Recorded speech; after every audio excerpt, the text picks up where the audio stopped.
first thing is if you could introduce yourself and talk a little bit about what you're doing, your professional title, and I will do it from there. Thank you. Thank you for inviting me. I'm Dr. Jingduan Yang, and I'm board-certified psychiatrist and also acupuncturist. So I have three clinics I have funded, and I'm the president and director of them. One is called the Yang Institute of Integrative Medicine, and the second is Tao Clinic of Acupuncture, and the last one is called the Yang TMS Center. TMS is a therapy for resistant depression, so we can avoid some medications or people don't respond to medications. So you and I met, how many years ago now? Maybe I would say 6, 7 years ago, even longer than that, 2012. I think it's longer. Yeah. 8 years ago. 8 years ago. 8 years ago. And I searched for you because I wanted to get an acupuncture facelift. And I wanted the best doctor to do this. But I just asked about acupuncture doctors. And your name kept coming up coincidentally. And so I came to visit you in your South Jersey address, which was 2 hours away. Yes, I remember that. And I came to your office, and you invited me in to speak with you about why I was there. And I said I wanted an acupuncture facelift, and you promptly told me I was not going to get it. And that's not what you did. And that what you do was more valuable and had more meaning. And so we talked a little bit, and then I said, well, I do want to know more about what you do in acupuncture, and if I come every week, can you teach me? And you said yes. And I asked you if I could audio tape our sessions, and you said yes. You were very open to it, and I thought, this guy has to be the real deal, otherwise he would be afraid to be taped.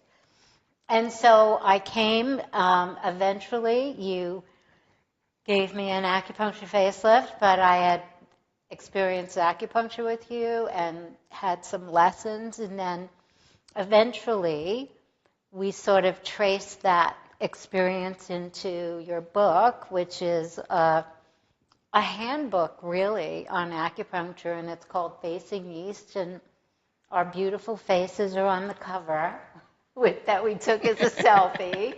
And it's our book, our not my book, book. Our yes. book. And I just treasure your friendship and everything I've learned from you. You're a great mentor for me, and in a world that I find is seriously important and valuable information for people.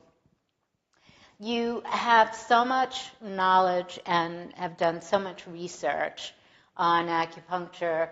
I remember coming to Jefferson Hospital where you were treating a man that had Parkinson's with acupuncture and really started to control the direction it was going in and pull back some of the tremors. And you've introduced me to some fascinating work that you're doing, and I'm always in awe and impressed by what you do. I invited you here today because we could talk about a million things, but we've touched on this subject through the years, and you know nothing about what I'm going to ask you because I love spontaneity in these conversations. But I have really decided to take on the topic of aging. One, because everybody says, Norma, you're 74, you can talk about this, you should talk about it, and I kept thinking, well, yeah, actually, I should. I don't usually talk about my age, but when I say I'm 74 and I met my soulmate when I was 65, people think that that's, wait, maybe that can happen to me, or what? It opens up this curiosity. But there's a lot of information about aging that I think is really important. So I've been interviewing doctors, some women doctors on hormones and changes in the body through menopause, all kinds of doctors and scientists on aging. But you and I have had some interesting conversations, and that one of them is about a comment I made to you about how many young people I see that have gray hair, much younger than my generation, seems. And you started to talk about the kidneys and how you can sort of manifest the aging process. So tell us a little bit about that. Sure. I thank you again. This is a wonderful journey for me. I have to say, I have learned a lot from you because I used to think I'm a doctor, I'm a psychiatrist, a neurologist. I would treat very serious illness, disease, rather than focusing on beauty and aging. But actually, since I met you and since you asked so many questions, it really brings me to the conclusion that beauty is not superficial. And if you want to look beautiful, it has to go very deep in many levels. And so that's really opened the door. That's really the reason we end up writing a book together, Facing East. Mm-hmm. And also the aging part is really interesting because from Chinese medicine perspective, aging is basically a process of deteriorating energy or qi, right? And one of the important organs, of course, we have 5 important organ systems: liver and gallbladder, kidney and bladder, heart and small intestines, lungs and the large intestines, of course, spleen and stomach. But the organ, the kidney and bladder, actually become the key for the aging process. But before I go into that, I have to clarify. When I say kidney or bladder, I don't just mean the organ as an anatomic structure or biochemical entity. It is really kind of energetic powerhouse and an energetic center that has a comprehensive energetic network connected with every pieces of our body, and including the hair, for example. And so that's really the concept we're using whenever you talk to an acupuncture or Chinese medicine doctor. When they mention the kidney, liver, or any organ system, they really mean they are energetic centers. Let's go back to the kidney, okay? Kidney energy is where we store 2 sources of energy. One source of energy we call the prenatal energy. Basically, the energy we inherited from our parents when we were conceived. So that energy got us started with life, of course. And that energy pretty much determines how we grow and develop. And the second source of energy is after we were born, now we began to breathe in air. Of course, there's oxygen in it. And then we began to eat food. There's all kinds of food that we need in order to generate energy. So actually, the life starts with all this energy circulating into the body. So kidney is really the place where they kind of store this, what they call the essential energy or primary energy for the body. And then the kidney has a special kind of area of responsibilities, if you will, including nourishing the hair. So therefore, how your hair looks has a lot to do with how your kidney is functioning, because kidney is where generates the blood, generates the hormones that nourishing the hair. Of course, in the modern medicine, people say, what does kidney have anything to do with your hair? Actually, the modern medicine also recognized kidney began to produce, for example, a hormone that stimulates the marrow of the spine or the bones to produce the blood. And the blood, the hair really is a manifestation of how your blood is doing. So that's how the connection was made. So in order to have a beautiful hair, you have to keep protecting your kidney energy and keep replenishing the kidney energy. Of course, there's a lot of ways and the means, and you can do that. Mm-hmm. So, so why would then the color come out of the hair? Because so I understand that it's the blood, the energy of the blood and the quality of the blood. But so the color comes out of the hair because the blood isn't strong enough, or is it? The blood and the energy is really provide all the biochemical ingredients that are responsible for the color of the hair. So when they are become deficient, then you don't have those ingredients anymore. So that's the why hair become kind of turning into gray. So that's really results of it. The people may wonder, how do I know I have a stronger kidney or a weaker kidney? Right. And you have to look at a few important signs. That's why you need to pay attention. Number one, how you're doing with your memory concentration. So if you find yourself memory concentration is deteriorating, and then you need to pay attention whether you are losing kidney energy or your kidney energy began to be very deficient. Because one of the kidney energy in essence is to nourish the marrow of the brain. Basically, it's the brain self. Mm-hmm. And and as also the part of the sensory organs connected with the kidney energy is a hearing. So when you begin to find yourself losing some hearing or have a ringing in the ears, and that's another big sign that you might have a weak kidney energy. And also the lower back, where the big bones become sore and weak, and then you need to pay attention. You might have a deficient kidney energy, or kidney energy somehow blocked. And another thing is your ability to control the bladder. And when people begin to find themselves have to keep looking for bathroom, they can't hold bladder as long as they used to, or they have to get up frequently through the night if they happen to drink some water before going to bed. So that's all signs like telling you, hey, the kidney energy is getting weaker, and you need to do something about it.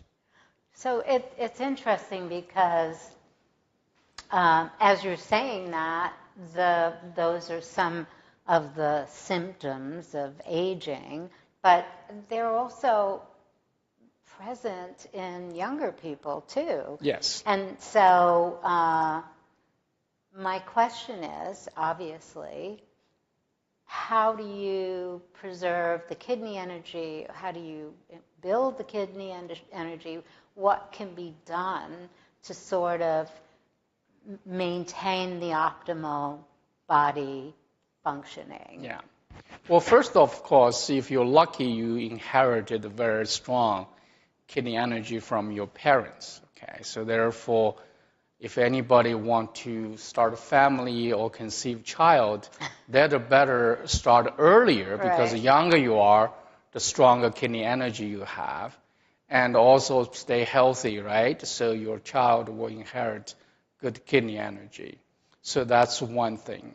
The second thing is for ourselves, because we can't choose our parents. We can't choose how we were conceived and how we were born. But after that, I think there are a number of things people really need to do is, number one, they have to overcome fear. Fear is a powerful emotion that blocks the kidney energy flows. Really? So a lot of young people, they're young, they actually do have kidney energy, but because of the fear, not emotion specifically targeting the kidney energetic system, blocking the kidney energy flows. So therefore, even they do have kidney energy, they're not utilizing that. Almost like there's a fragmented computer space that's not being utilized. And so fear, fear comes in a lot of ways. One is you're frightened because there's a bear coming at you, so that's one kind of fear. Then there's the other fear of just your own insecurities, inability to feel like you can achieve something, or fear of the unknown, which is the biggest, most common, I think. Right. So just because of that, you can be blocking kidney energy. Correct. And so what do you recommend to sort of redirect that fear into positive energy? So whatever the cause of the fear, that need to be investigated, and people can be desensitized. Let's say if they had a traumatic experience, right? Right. And that can be desensitized through certain therapies, and particularly the therapies that utilize Chinese medicine mind-body connections, like neuro-emotional techniques. And if the fear coming from, another reason is people were born with a weak kidney energy, then they are almost like susceptible to be fearful about anything, everything. Then you really need to supplement that kidney energy through Chinese herbal remedies and through acupuncture, for example, or through meditation, other type of energy work. Another thing is, of course, if the fear comes from the distortion of thoughts, so you can really need to do the cognitive behavioral therapy and how you change the way you think about things. Of course, spiritually, we also have a very different understanding about the meaning and the purpose of what's going on. When you have a different perception of that event, so let's say if you think the event is a bad event, and then you're going to be fearful. And if you think it's a good event, you're definitely not going to have a fear. So kind of adjusting how we evaluate what's going on around us can really change how you perceive it and how you feel about it. So younger people actually these days have lots of fear-based anxiety for the uncertainties. And those emotions are energy. So emotion is the most powerful energetic attack to the human body, human health. So definitely affecting the aging part of it. I have to give you an example. I treated a 40-year-old woman who hadn't had period for 10 years, who had lost sexual drive for 10 years, who had developed osteoporosis, and who had stopped having the period, if I can mention that, and also had all gray hair and extremely depressed. And the worst of all, he had to find a bathroom almost every 5 minutes. So it took her a long time walking from her apartment to where she worked. And we happened to be, a colleague. So I said, I dragged her, said, let me help you, see if I can help you. So I gave her acupuncture treatment, and I gave her some herbal remedies to take. And probably about 3 or 4 weeks later, I received a phone call while I was in the meeting, and she was screaming on the phone like hysterically, telling me she had a period that day. Oh my God. and everything kind of turned around. So that was an example, even though she had all those energies, but somehow that energy being blocked because my treatment wouldn't be able to restore that quick and fast. So therefore, for those younger people, and that was most likely be the reason of it. Because of blocking. So now, as we age, the kidney energy dissipates. So how do we slow that down or reverse it? Sometimes I'm thinking, is this because we age, our kidney energy dissipate, or as our kidney energy dissipate, we age? Yeah. I rather think it's the results of our aging is the results of our deteriorating kind of kidney energy. So in the way, that's why some people, even they're in the same age, like, they're all the same age, but they don't age the same, so to speak. So in the way, their kidney energy must have be consumed differently. Yeah.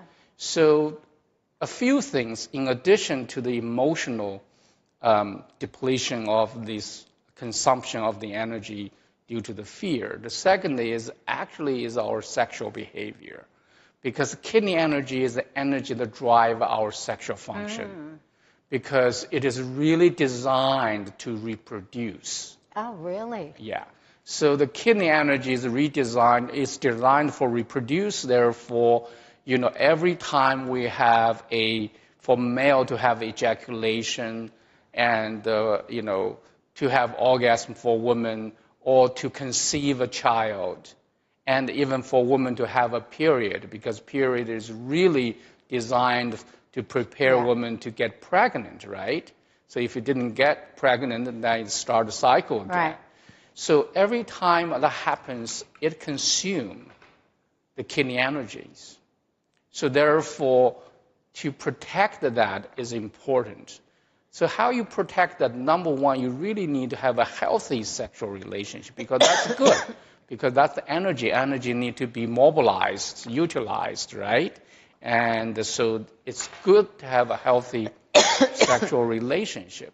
On the other hand, just like everything in life, if you overuse it or abuse it, then you are going to lose more than you should. Really? Because that same energy, when you are not reproduce, the same energy is nourishing your bones, your brain, and your ability to support the other organs.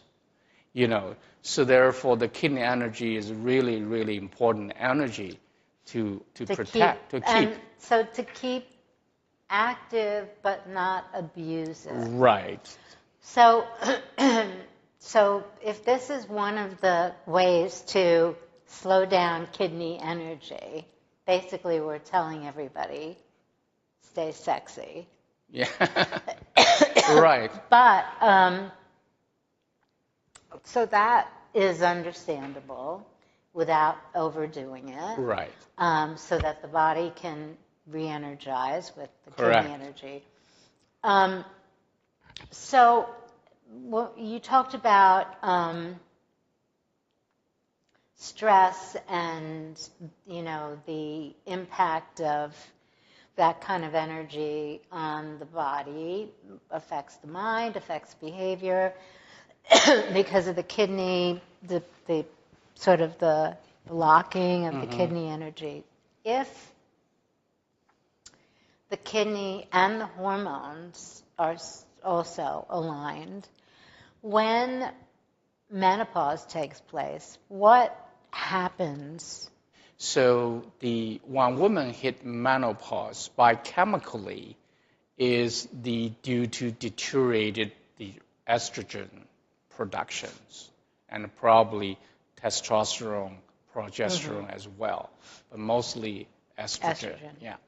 So that's a biochemical manifestation. The energetic manifestation is called the yin deficiency, because that hormone is provide nourishing, cooling energy for the body. And so therefore, yin is deficient. When yin is deficient, yang is relatively hyperactive. Yang represents the heat energy, the warming energy, the movement energy, and all that. So that's the reason women began to experience hot flashes and have sweat at night, because at night you need a lot more consuming a lot more yin energy. So that's why the yang energy is very hyperactive. So that is from the Chinese medicine perspective, what really menopause present. So therefore, treating menopause, in addition to biochemically balance their hormones, and you also need energetically balance the yin and the yang energy. And how would you do that? And that was through a two methodology commonly we use. One is the acupuncture, because acupuncture can rebalance the energy. And the second is the Chinese herbal remedies, again, serving the same purpose. People very often misunderstood Chinese herbal medicine as another supplements or nutrients. Actually, the Chinese herbal medicine is an energetic medicine. It's designed to balance the energy. So to me, like when you have a biochemical balance as well as energetic balance, that does the best job for kind of counteracting that the menopause symptoms actually reverse some of the aging process. Yeah. So then after menopause passes, and there's a different level of estrogen and progesterone and testosterone, how do you maintain that balance? You continue then acupuncture, herbal medicine, or is there sort of a natural leveling off? So after the initial kind of period of symptoms of menopause symptoms, and let's say if there's no treatment, there's no hormone balance, there's no energetic balance, people just went through it, and then eventually they feel they're actually balanced at the lower level. Yeah. Because they both become deficient. Right. Because without sufficient amount of yin energy, yang energy cannot sustain itself. So gradually it's dropped. Right. So there became to be both deficient and at the lower level they're balanced, but they're both deficient. Again, they began to show more aging signs, right? And they began to develop the problem with the incontinence, problem with osteoporosis, problem with memory, cognitive functions, and the ability of hearing and all that stuff. So, and that's began to be deficient at the lower level. So if you want to really maintain the aging process or slow down the process, you have to continuously to support it and to supplement it, both energetically and biochemically. So I call cheating, okay? Because you are cheating with some methodology. It's not how you naturally aging. It's anti-aging, but you can't really anti-aging. We're not going to say anti-aging because aging is life. Correct. Maintaining optimum health and opportunity for aging. Yeah. Well, it depends on, sometimes I always say, recently I was doing a Chinese YouTube channel called the 4-Dimensional Health. And in that 4-Dimensional Health, I was describing we have structural health, we have biochemical health, we have energetic health. But all these three healths eventually going to disappear no matter what we do, right? And people live up to 100, 150 maximum, but they still are very mortal life. Now, what are we really here for? What we really should be doing during this time is probably cultivating the 4th dimensional health. Is called spiritual health. It's a real soul and life inside the body, right? Because that part is immortal life of us. So therefore, we probably should all begin to pay attention to that. Maybe the longer we live, the more opportunity we have to cultivate the spiritual life. This is very deep, but I believe you're correct. I believe good spiritual health really provides the opportunity to live longer. I think you have to have that spiritual energy. So back to how to have a healthy kidney. So is there any exercise or diet or anything that can affect that? Or Yes. what do you recommend? Well, first of all, I really want to say something to women, particularly when they're in the childbearing age, because this is a culture that we don't have in the West, is how you treat, how you take care of yourself after giving a birth to a child. Mm-hmm. Okay, because that is a time where the body went through drastic change hormonally, but also energetically. There's a huge loss of energy, mm-hmm. The kidney energy and the blood and all that. So traditional Chinese medicine always wanted to take that opportunity to replenish the mother of that time. Mm-hmm. So including, not protecting them from being exposed to the external extreme weather or any heavy physical activities, and nurturing them with, healthy food, chicken soups, ginseng, and the dongui, and some herbal remedies to supplement the energy and mm-hmm. essence in the blood. And primarily, they need to be taken care of carefully for an entire month. Oh, really? Before they can really get back to the normal activities. Mm-hmm. And I found that was not the case here. People kind of didn't treat that very seriously. Yeah, no. And so I just want to point out, I don't have a study to show what a difference it might make, but the common sense tells me a lot of problems women develop later in life, particularly age-related symptoms, have a lot to do with not being well taken care of during that period of time. Mm-hmm. Of course, we all recognize, postpartum depression, for example, yeah. Right? So, and people develop all kinds of arthritis or autoimmune disease simply because their energy being compromised mm-hmm. during that period of time. Another thing is for male, of course, the younger population, when they're, to me, the sex is not more the better. Okay, it's not something you don't use it, you're going to lose it. I think this is there is always going to be there, and use it properly, wisely, and don't abuse it, because I had a PhD student couldn't finish his thesis, and because he couldn't really sit down and sit still, concentrate the right thing or think straight.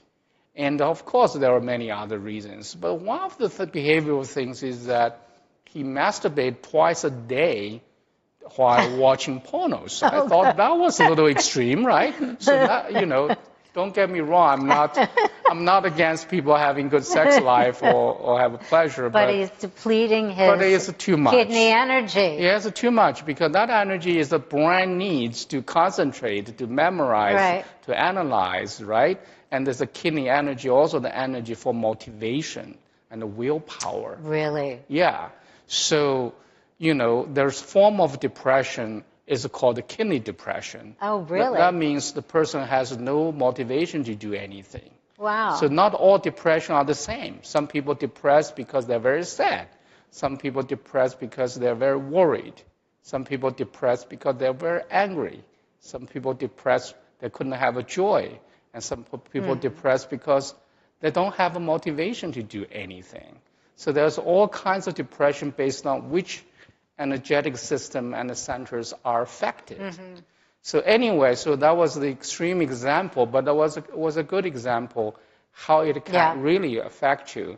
And of course, I have patients who have compulsive sexual behaviors and lost job, lost wife, and everything. And when I was talking to about this, he said, "No way, Dr. Yang, this is the only thing now I can enjoy, and you want to take that away from me?"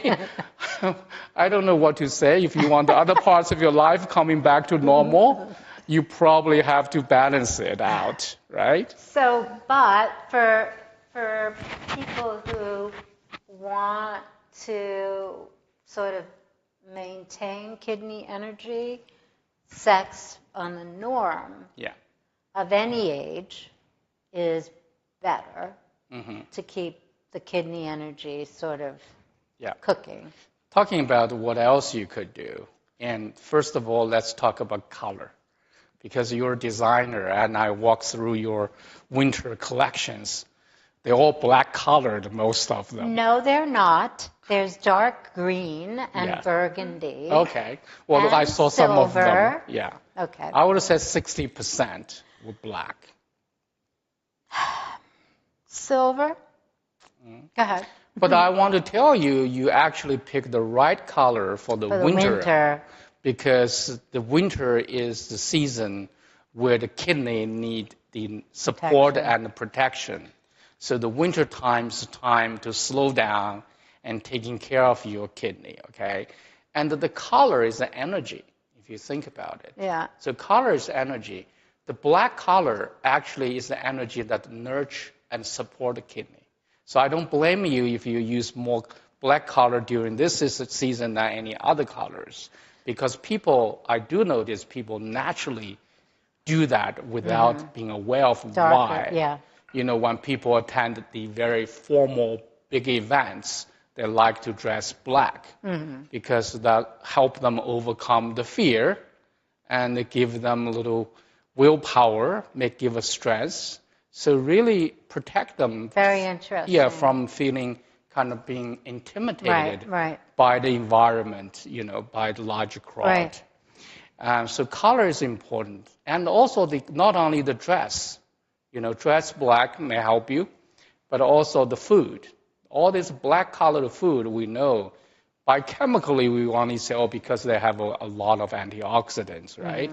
But all these black beans, blackberries and seaweeds and all that, they actually have a very good energy for the kidney. So the black colored food is very good for that. And of course, a good night's sleep is very important because kidney energy has to be supported by the energy from the food and from breathing. So if you don't have a good lung that you can breathe in the air, if you don't have a good digestive system, bring the nutrients that can translate into the energy. And the particular one thing, which is the liver and the gallbladder, I found lots of people trying to stay up late. They sleep late. And they think as long as they get 8 hours sleep, they're fine. That's not true. There's a 4-hour sleep from 11 to 3, which is the time the entire energy and the blood circulation focusing in the liver and the gallbladder. That's the time is the most important time for sleep. Why liver gallbladder is so important? Because the liver share the energy of your kidney. So if your liver is not replenished, enlarged, it kind of steals your energy from your kidney. Oh, really? And on top of that, the liver gallbladder is like the commander-chief or general in the army fighting a war for you during the day. So if you don't let them rest and restore that time, no matter how many hours you sleep afterwards, you're not going to make it up. So that's another very important thing if you want to protect your kidney. So the acupuncture is, how would you describe it? It's not a medicine. It's not a therapy. It's sort of a tool, but how would you describe what it's meant to do, like what its purpose is? Well, let's forget about the acupuncture for a moment. Okay. Let's just look at the human body, how we understand it. The human body, actually the living human being is like moving cars on the street. It has 4 components. You have to have a body, right? The bones, the skin, the muscles, all the structural part of it. Then you have to have the biochemistry. the water, the electrolytes, minerals, vitamins, hormones, amino acids, fatty acids, enzymes, all that, right? Just like a car has to have a body and then have to have a fluid, gas, and all that. But a car is not going to run until it has the engine, batteries, the electronic system. Actually, human beings are the same. We have to have an energetic system that is up and running. That's why our life started with the first breath and ended with the last breath. And between, we have to breathe constantly and eat periodically, right? That's all to maintain the energetic the part of the body. The problem between the car's electronic system and the human energetic system is that car's electronic system is so tangible, visible, so you can fix it, so to speak. But a human energetic system is as invisible as a human energy, like air is invisible, but it exists. So actually, inside the human body, there is a comprehensive, invisible, energetic systems that's running our life, in addition to the structure and the chemistry. And the modern medicine, of course, is based on anatomy. They don't see. If they don't see it, they don't know what to do with it. But the modern medicine does measure people's energy. For example, they measure your body temperature. They measure the motility of your digestive system. They measure your electronic activity of your heart and your brain and your nerve system, right? But they don't understand how the entire energetic system of human beings is like. That's the specialty of ancient Chinese medicine. And ancient Chinese medicine, whoever created it, I don't know, seem to have had ability to visualize it and map it out and just left to us. So in that description of body has an entire energetic network from skin levels to skeletal muscular levels to internal organs and between the space between organs. In places there's no blood vessels, no nerves, but there are energetic channels. So they mapped it out. And this energetic system, of course, is an open system. It's open, communicating with the energy from the environment. So on the surface of the body, there are little areas that are serving as a door and the windows that communicate between the energy of the body and the energy of the environment. That we call them acupuncture points. Oh. So what it means is that if you stimulate that point, either with needles, with your finger, or with anything, and it can regulate the energetic system internally through that energetic channels. In other words, the acupuncturist is someone who using needles to stimulate that. So they can put the needles in your hands or on your back or on your feet to affect internal organs that they don't have to open you up, right? So that's how really acupuncture works. So if I have to use an analogy, the acupuncturist is like electronic engineer to a car as to a human body. So if that helps. But the acupuncture wouldn't work well if that person does not understand the entire energetic anatomy, physiology, and pathophysiology. So that requires a lot of training. And it's not just someone put the needles on somebody. It's called acupuncture. You can call the dry needling, for example, and you can call it trick point stimulation. Or you can call acupuncture because it does punctuate your skin with a needle, but it is not an acupuncture treatment. Right. So that's what acupuncture is. Yeah. So my experience with acupuncture through you has been so helpful and positive. I know that I never really had a terrible time with sleep. I always, sometimes I'll have a restless night, but it's not the norm.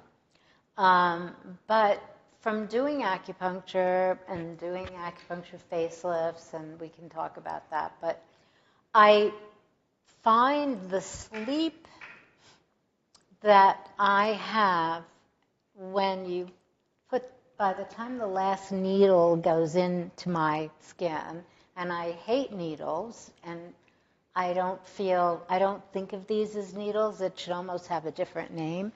But when the last one goes in, it's as if I'm under anesthesia, and it just closes me, and I'm literally in this very euphoric, wonderful state of peace.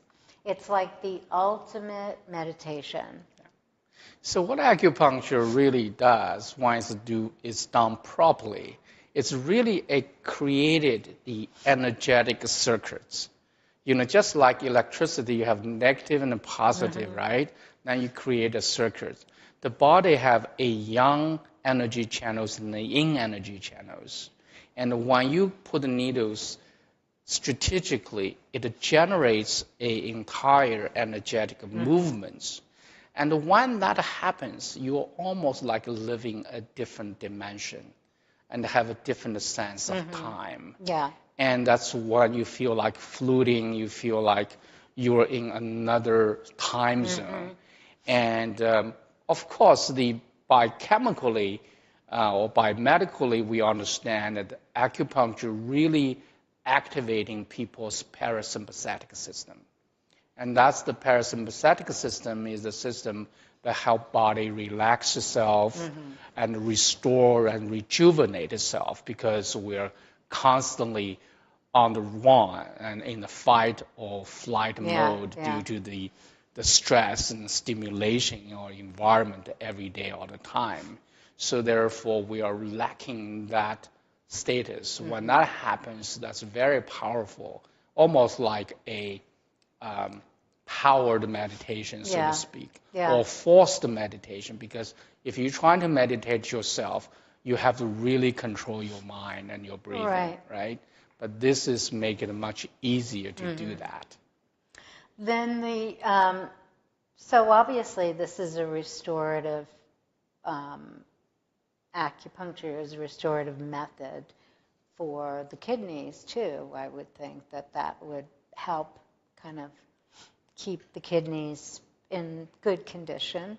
But acupuncture also, and I've learned from you, is really a system or a tool for other things. I mean, there was a girl who worked for me for quite some time who is now on her third baby, and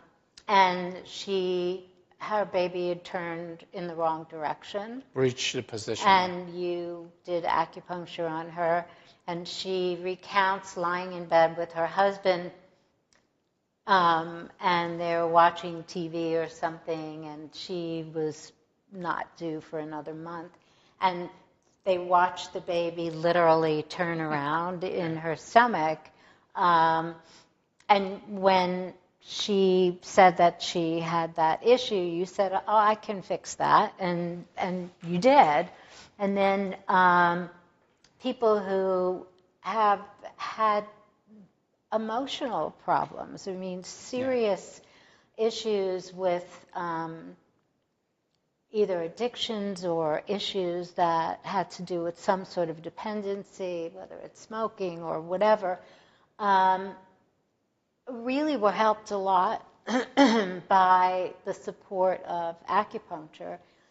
So I think it's, and it also has sort of a feeling of well-being that acupuncture provides. And so when I came to see you for an acupuncture facelift, I was going to be fine and have good well-being if you just gave me an acupuncture facelift.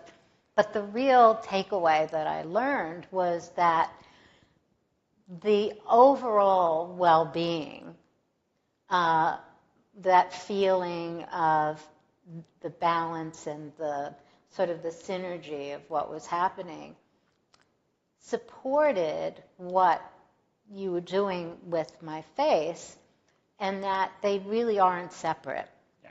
And that that it is the total energy, which leads back to total health. Total Correct. healthy body means healthy mind, which means the aging process manifests itself in a different Correct. way. So it really is a holistic opportunity, acupuncture. It really does have to do with everything.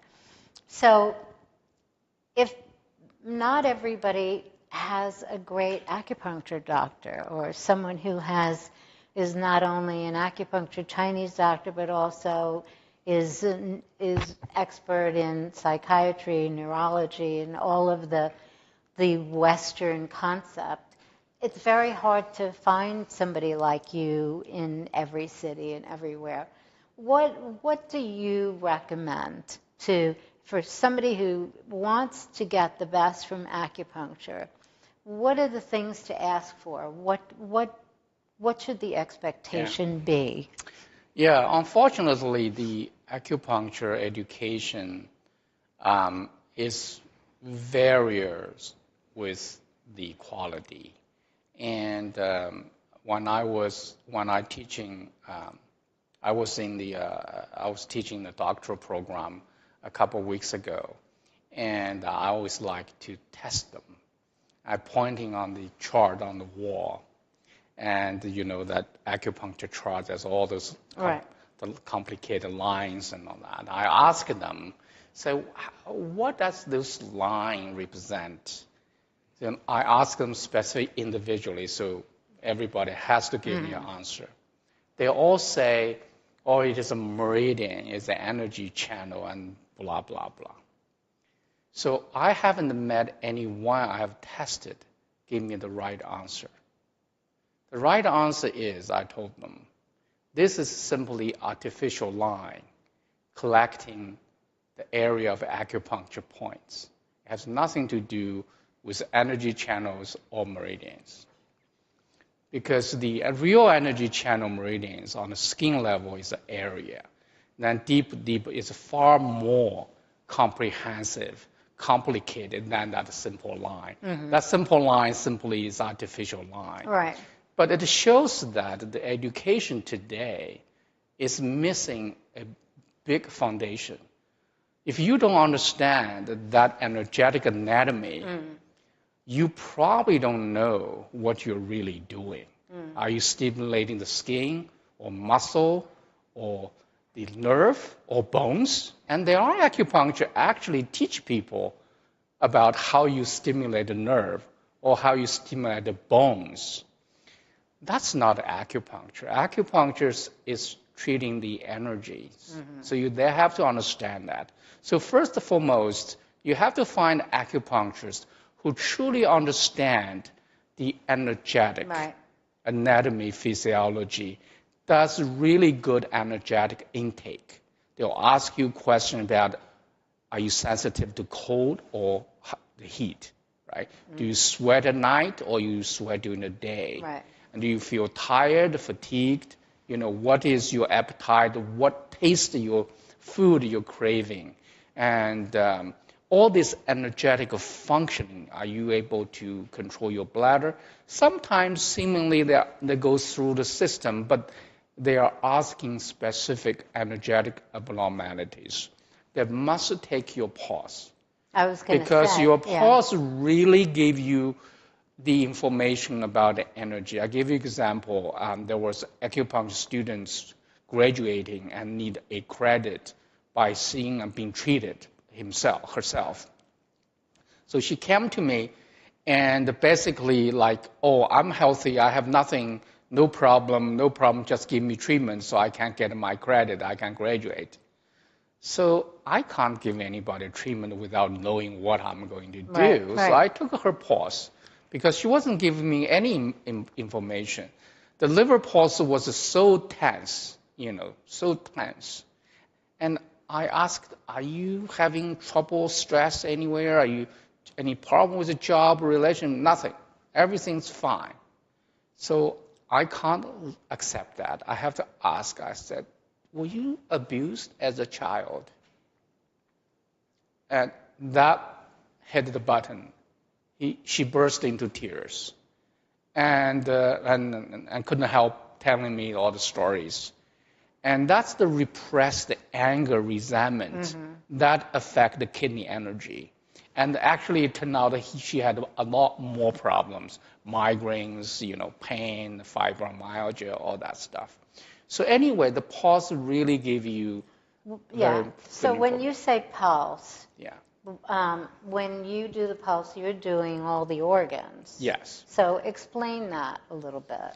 So on each side, there were 3 pulses, 3 superficial ones, 3 deep ones. And we actually described it very well with a diagram in our book, Facing East. And the right side, we have another 6. So how do you know the deep level? You press your 3 fingers really hard until you don't feel anything. Then you release slightly, and then you feel each pulses. On the left side, the deep 3 pulses are heart and the liver and kidney, left kidney. On the right side, you have lungs, spleen, and the right kidney. And on the superficial level are their partners. And superficial level is like you touch it very lightly and you slightly press and stop at time you feel the pulse. That's 3 superficial pulses. And on the left side, the first is the heart, small intestine, part of the heart. And next is the gallbladder, part of the liver. And then you have urinary bladder, which is part of the left kidney. On the right side, the first superficial level is the large intestine, the part of the lungs. And the middle one is the stomach, the part of the spleen. And the last one is called the triple burner, which is basically the 3 cavities of our body's hollow system, and with the right kidneys. So when you have these 6 pulses, each one tell you how that internal organ doing energetically. Of course, it takes time to, but once you begin to feel it, you begin to be able to tell the differences and changes.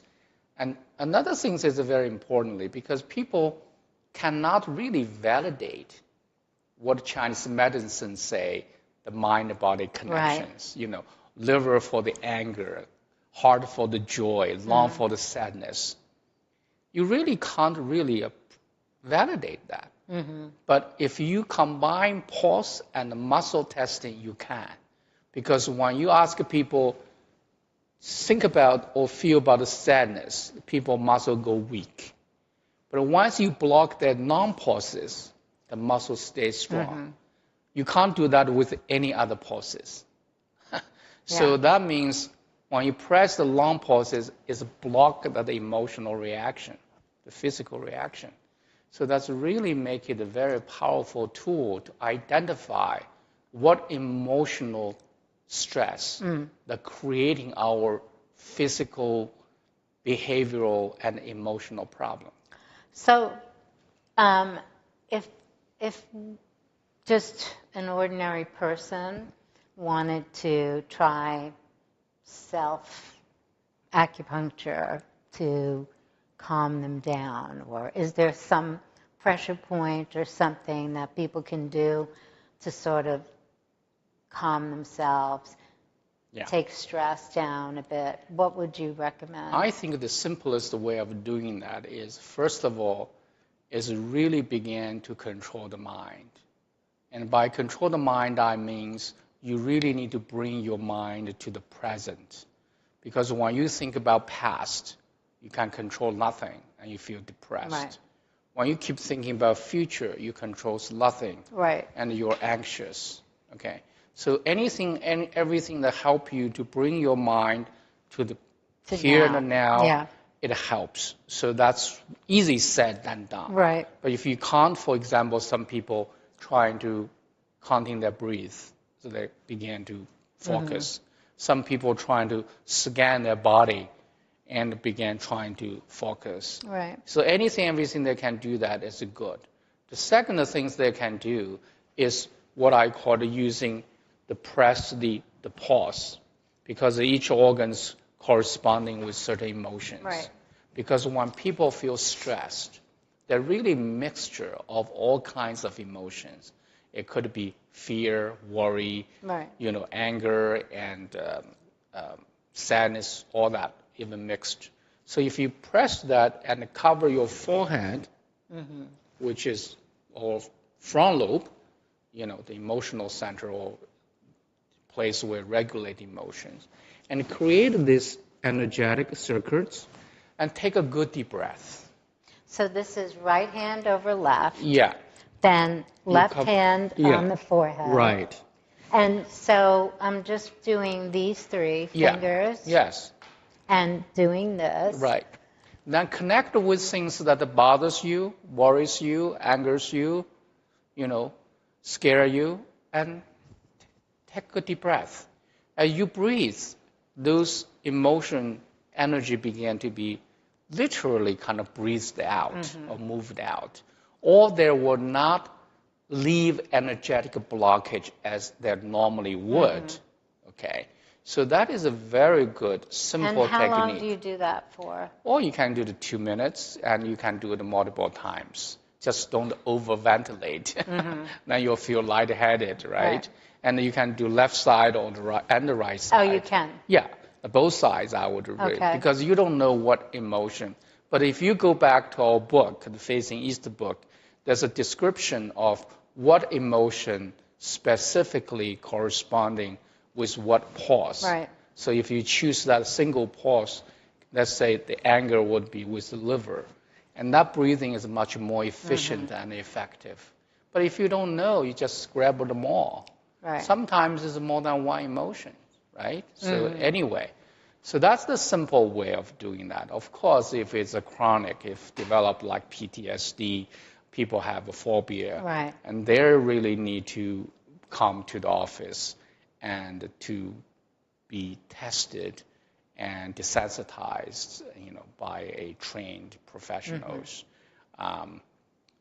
That's that. Otherwise, for themselves, that's really very useful way of doing that. So for aging tips, to age with power, 3 tips to age with power from your perspective, what would you recommend? Well, I would say first do anything, everything that can help you get rid of fear. Even about the fear of aging, fear of death, fear of anything, everything. That's what I would call the number one. And so one suggestion of how to get rid of fear. Yes. No matter what you could do, what your belief system are, what your therapy methodology is, whatever you can do, let go the fear. But that's a hard one. So how do you do that? It is a hard one. That's why it takes, takes Freud and takes Pavlov and takes Yellow Emperor, takes a lot of... Is there anything to read or anything that... Okay. I don't know how other people do, but I practice Falun Dafa, which is a life cultivation system. That system, if you say surgeon is a medicine for structure and nutritionist is a medicine for nutrition, is a medicine for chemistry, the acupuncture is a medicine for energy, life cultivation is a medicine for spirit. So to speak. So I practice everything I do, everything I encounter, every choices I make in response will help me to enrich my spiritual life, my future life. So therefore, I have to, for me, there's no more death or life, so to speak. It's the spirit that forever. Yes, so nothing fear me now. Right. And because I know when I'm here, I have a higher meaning and a purpose to taking care of my immortal life.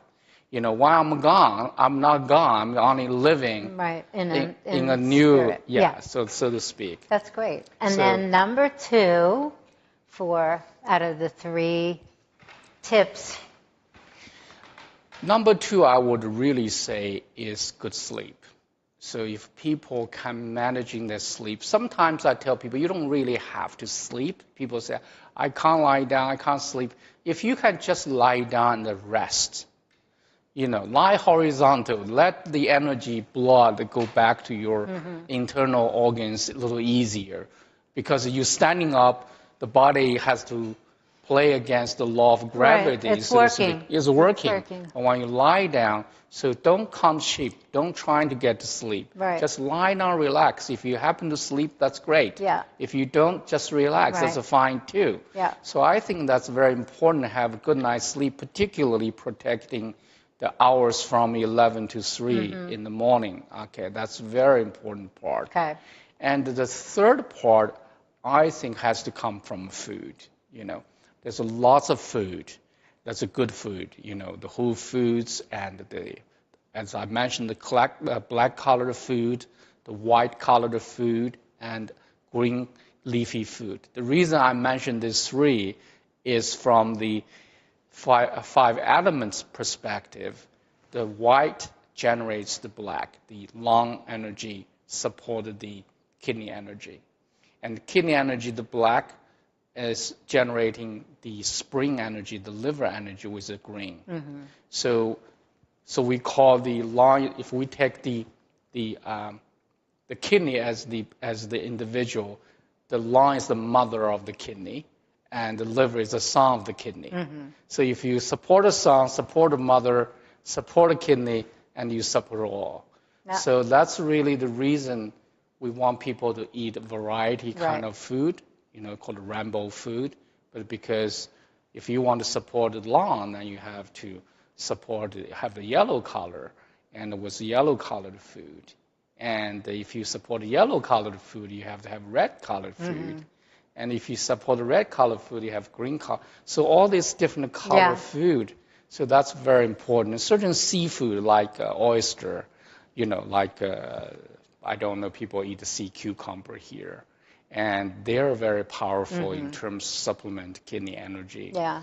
And there's herbal medicine too, like some form of a ginseng, but you have to use the ginseng that is really not too stimulating. You want the ginseng that also have a nourishing part of that. There's a number of Chinese herbal ingredients and herbal formulas are designed to support kidney energy. I remember once you said, someone developed a formula for hair to keep hair black. Right. But you have to take it for long time. So I said, if that's the case, I have one already. You just have to take it when you start age 30. Right. Exactly. And if you keep taking it, because those are the herbs really support the kidney energy. To be honest, so that's really helps. And then I'm adding a 4th one because it's really about exercise and movement, which is critically important also. Yes, absolutely. Because energy, blood circulation, energy circulation depends on the physical activities. Right. And not only the physical activities, but also energetic activities. We call the Qigong exercise. Right. And actually, the reason I love Falun Dafa, because it's not just a spiritual practice, it also has a 5 systematic, complete, energetic work, including meditation. Very easy to learn, very powerful. And that's what I do every morning, and to help myself, energy. But if I have to add one more thing, maybe a nutritional supplementation. Because while we emphasize energy, we have to understand in today's environment, in today's food, the nutrients are missing. Yeah.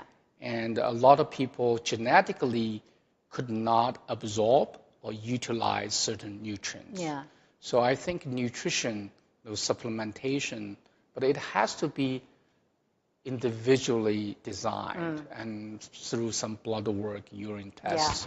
And I would add that. So we have 5. Let's make it a 5. No, it's great because I think all of that information coming from your perspective is super helpful. It's a different perspective than the normal conversation. One of the things, and they're simple, right? Like just lie down. We have meditation here every day at 12:30. From 12:30 to 1, we close the building. And people can come every day, once a week, whatever. But I require everybody to come once a week. And I don't force people to meditate if they don't want to. But I do say, I will pay you to do nothing for a half hour. You can lie down and just do nothing. And some people snore, and that's okay. But I don't think there's an appreciation for the amount of restoring and positive sort of work they're doing by just doing nothing. And there are a few people who still fight me about doing nothing, and I'll say, no, you don't understand. You're required to do nothing at least once a week for a half hour. And it's like they want to resist and resist, but the truth is, I think doing that repeatedly for a period of time will have an effect, this subliminal effect on how that actually feels good for the body, and that they will do it voluntarily. Of course, the people who resist the most are the ones that need it the most, but that's life, right? That's what we do. We resist what we need. If I have a chance to speak with them, I might be able to convince them. Number one, when you do nothing, you're emotionally relaxed. Yeah. When you're emotionally relaxed, your energy began to move smoothly. So in Chinese, we call it 心平气和. When your heart is peaceful, your qi is in harmony. So that's what it is. Number two, when you think about nothing, doing nothing, you immediately turn down the tone of your sympathetic nervous system activities, because that's the fight-flight mode. And when you do that, and your body began to detox and began to restore itself, even half hour makes huge difference. Half hour is a big difference. But the interesting thing, there are people who are not meditating people, and when they lie down or they sit, they're so anxious and fidgety because sitting still is creating chaos for them. And it's interesting that it takes some time for a lot of people to allow themselves to do nothing. And we're so used to having this nervous energy that replaces focus and replaces sort of a purpose, that this sort of chaos is the chaos that keeps people in the fog and keeps people sort of confused. But it's so important that people appreciate that period of time is critical. It also changed the brain activities. Even 1 minute's meditation can change the brain activities. I told you that I was measured myself by Dr. Asif, and then he asked me to meditate for 1 minute. I did, and then he observed the drastic change in my brain activities. So it's really beneficial, and I'm glad that you are even offering that. I think every employer should offer that. I do too. I think we should have, just like the call to prayer in the Middle East, where everybody stops. They close their stalls, they close their stores, they all go to pray. They pray, and then they come back. I think we need a call to meditate once a day. That's it. And everybody can take the time to